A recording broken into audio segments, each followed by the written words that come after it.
It's 22nd of Feb. This is your crypto market update. Things are not going very, very well over the last few weeks. It's been, Bitcoin's been trying to get up to 100K. Sol's been having a whole lot of FUD, having a whole lot of issues. And then we started to look bright. It looked as though Bitcoin was going to break 100K. And then we've had a few spanners in the works. One with new tariff news potentially coming, Monday.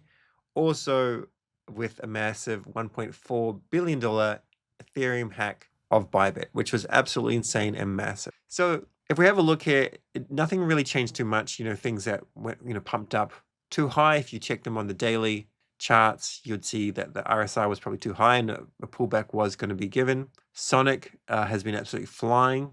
Kato rocketed up. Story was not doing much and then it rocketed up. But in general, Bitcoin, with the news of the hack anyway, market makers actually dumped this down from like 90.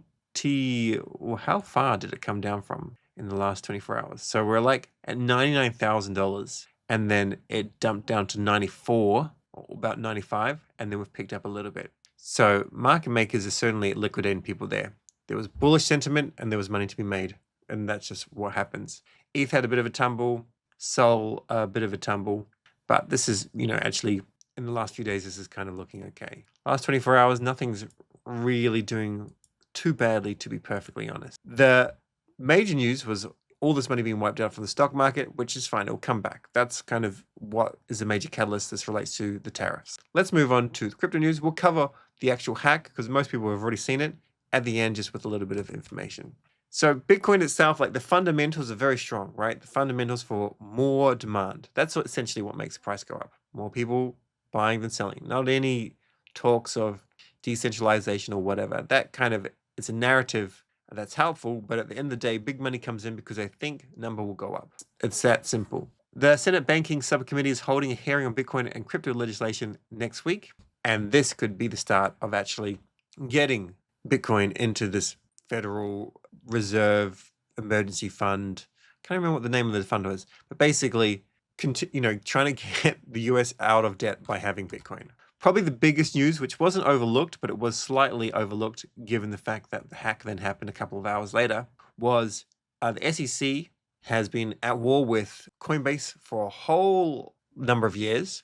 And they also listed Solana as a security and said, you've listed a security, you can't do that. And they've just been fighting and fighting. And Brian Armstrong and his team, they've made it. They've made it through. And now they are no longer, under the SEC. So they spent millions and millions of dollars in fighting it, and the SEC just walked away and said, "Okay, fine, we're closing this." That is my understanding of how this is. It says once it's approved, so later on, maybe within the week, once approved by the commission, which we're told to expect next week, this would be a full dismissal with $0 in fines paid and zero changes to Coinbase's business. And they fought this and fought this and fought this. So well done on doing it. They did the right thing. The SEC also ends the investigation to NFT marketplace OpenSea, which is fine. Now it's no longer even relevant, but hopefully it becomes relevant. Publicly traded Altvest Capital adopts Bitcoin treasury strategy and plans to buy 10 million in Bitcoin. This is in South Africa. Not a whole lot of Bitcoin. It's just once one country or company starts, others will go on. This contagion of gains and a hedge against this inflation. The actual state of the market is pretty brutal. And even 30 days, it's even more brutal, to be perfectly honest. 3 months, it's actually brutal. But 1 year, we're fine, which this kind of suggests to me when I was looking at TA recently, yesterday, that we are like a bottom's kind of formed. But then we get more bad news and this hack is even worse. But I still feel that we're doing okay. And surprisingly, with all this money that's now being washed, bridged, dumped, etc., the fear and greed index actually hasn't moved down. So that's kind of cool. Now, nothing on the Solana calendar for today, but just as a reminder, Jupiter Sibyl's appeals are open, and Toy Machine, jump to your Solflare. Mine's locked, but jump to your Solflare, give it a spin every day, of course. And this one here I didn't cover too much, but Solana Accelerate, get your tickets. This would be really, really cool. This is in New York City in May. If I can attend, I will attend. Solana Floor has reported this. Franklin Templeton has officially filed an S1 with the SEC for a spot Solana Sol ETF. We want to get one ETF through and then a couple, and then ideally we want the ETFs to have that precedent set, which I spoke about, I think, yesterday, about allowing staking rewards. And then the actual reason to hold Sol, stake the Sol, is very, very high. Jupiter's keeps on shipping. By the way, I did a video on the Jupe and Meteor FUD. You should definitely watch that.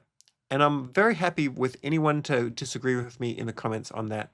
And my team and I will go and reply to all those.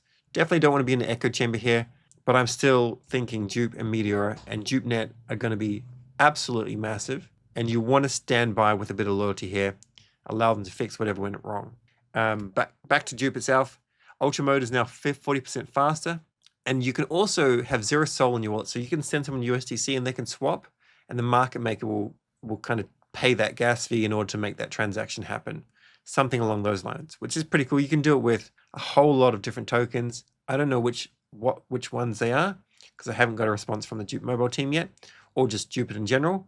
But you know, you could imagine if you just send someone some Jupe, if you send someone some USDC, some USDT, probably some GTSO, maybe some Bonk, those sort of things, I would imagine. Sanctum staking is now live. Very, very bullish on Sanctum.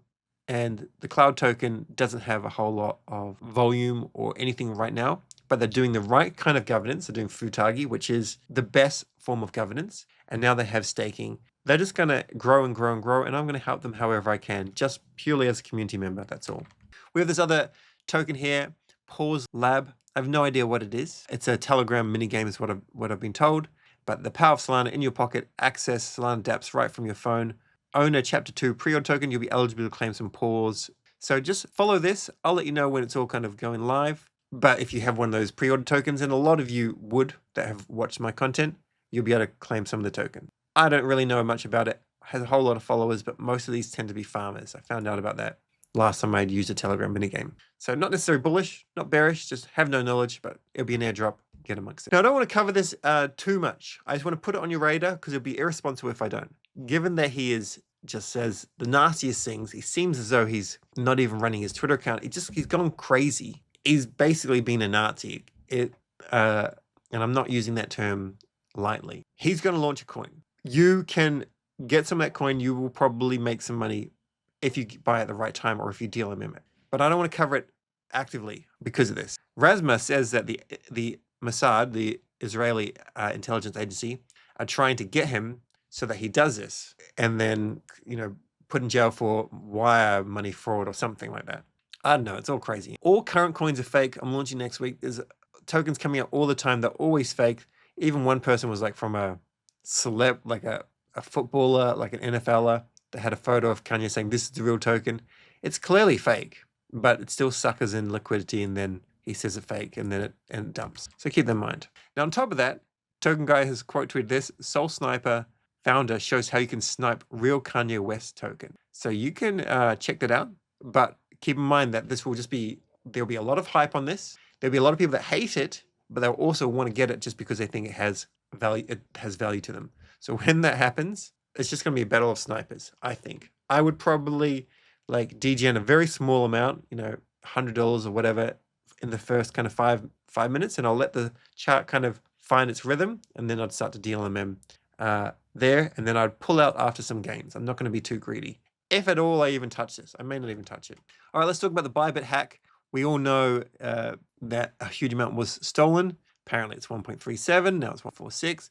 Whatever it is, this basically was done by tricking the multi-signers. We don't even know how, but there's something when you do a blind sign, meaning you sign a transaction, you can't see what you're doing. Ledger shows you just there's a hash key, but you can't actually go and check it. You can't copy it or whatever.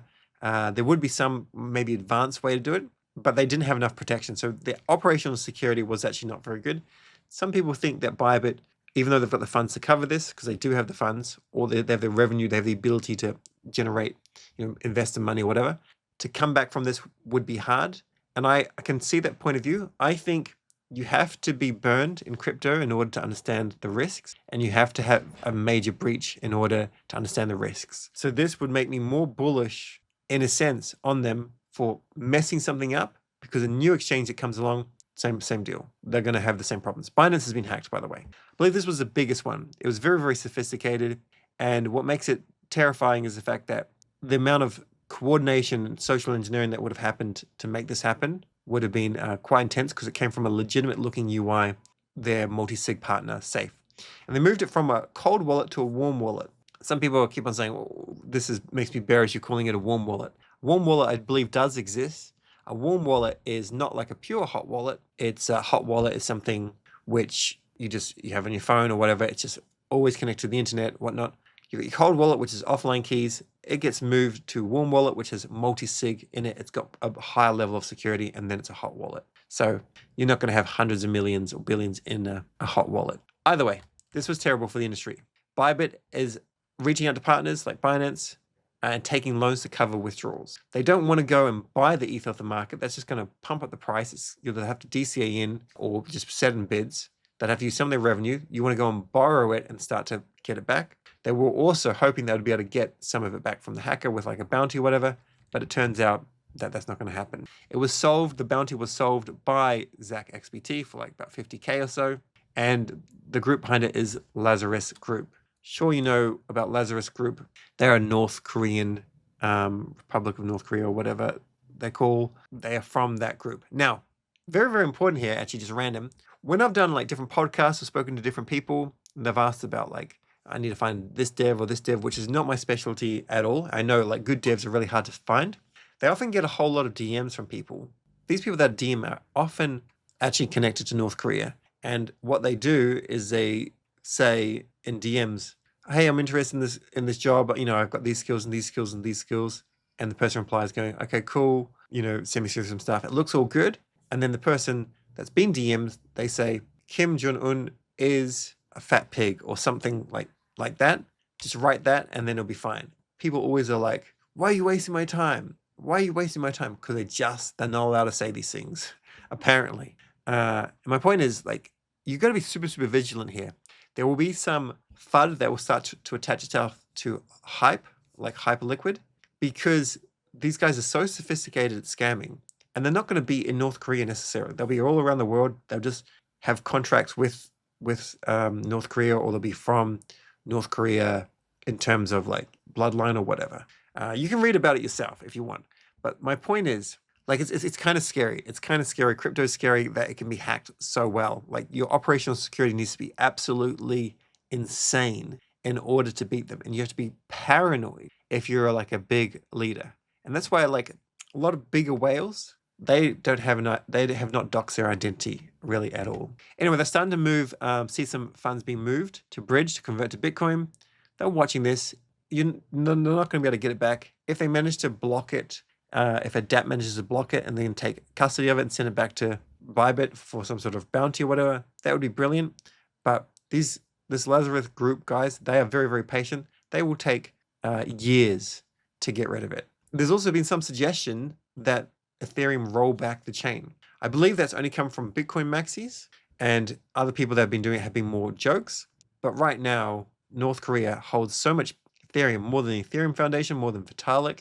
They have 0.46% of the supply. So it's pretty bearish for Ethereum, to be perfectly honest. You can't really spin it to be a positive thing. You know there's always going to be some funds that can be dumped or whatever, or muddled up, or who knows. It's just another kind of headache. But I don't think there's going to be any sort of vote saying that they should actually roll back the chain. I imagine if you're rolling back the chain, you're probably going to keep the chain as it is, more or less, but you're just going to delete that account or something like that. Now, Money has this great point that DeFi doesn't solve the multi-sig problem in any way, because they have multi-sig updates that have like 2 or 3 signers. So they have the same problem. So this could have happened in DeFi the same way. It's still, there's an operational security aspect which people just miss. They just miss until they've been hit. And he's right. He's completely right. All we can do is just, aim for it to be better and better. And this is one reason why bridging funds to a new ecosystem, unless it's from USDC natively, someone's holding the bridged funds in some sort of multi-sig. So there's always an element of risk. Now, speaking of other blockchains, I wanted to go live yesterday and talk about Sonic. This is a different blockchain, not Sonic SVM, but I didn't because of the Bybit stuff. So I still want to cover this, and I may be able to cover it later on today. We'll see how much attention Bybit is getting with their hack, and if there's any kind of ability for people to share attention my way. So Sonic is doing a whole lot of good stuff. We're doing some research on it now. potentially for farming opportunities. I have been over there farming. Hasn't actually rewarded me that well, but there are epoch rewards with Shadow Exchange. So I'm going to work out all that and then let everybody know. But right now, if I talk about Shadow, just keep in mind that yes, it can go up further, but the RSI went really, really high. It then came down. So if it comes down a little bit better, that would be kind of nice. But at the same time, this is miles away from its all-time high. It's under $1, and its all-time high was $3.46. It was called Phantom in the previous cycle. So just putting that all out there. Okay, that's all. Thanks for tuning in. Make sure you subscribed. Check out these videos over here to learn about DeFi and other stuff. Catch you in the next video.